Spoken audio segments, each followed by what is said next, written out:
Belakangan, tren dekorasi rumah memang tengah naik daun. Kaum emak-emak yang ingin melihat interior ruangan rumahnya cantik rela merogoh kocek mahal agar semua impian terwujud. Bahkan, ada yang rela membeli kursi mahal agar semakin menambah kesan mewah. Tapi tak berlaku dengan salah satu konsumen ini. Bukannya untung, malah buntung. Maunya mendapatkan kualitas furniture yang bagus, malah dirinya ditipu mentah-mentah oleh penjual. Dalam sebuah video yang diunggah oleh akun @memomedsos, tampak seorang wanita yang memperlihatkan kondisi kursi yang baru dibelinya. Kursi yang dibeli bahkan tak tanggung-tanggung, harganya mencapai 11 juta rupiah. Namun, bukannya rasa nyaman dan empuk yang didapat, rupanya kursi yang dibeli tak sama sekali empuk dan lebih cenderung keras. Curiga dengan hal ini, ia sengaja membongkar alas kursi yang dibeli.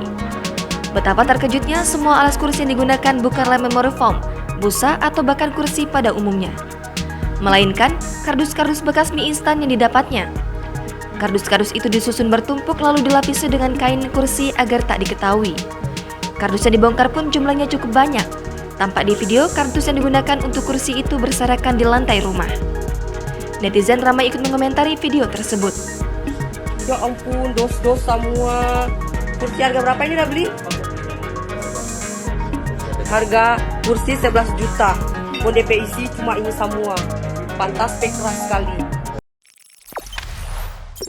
Jangan lupa subscribe, share, komen, dan like ya.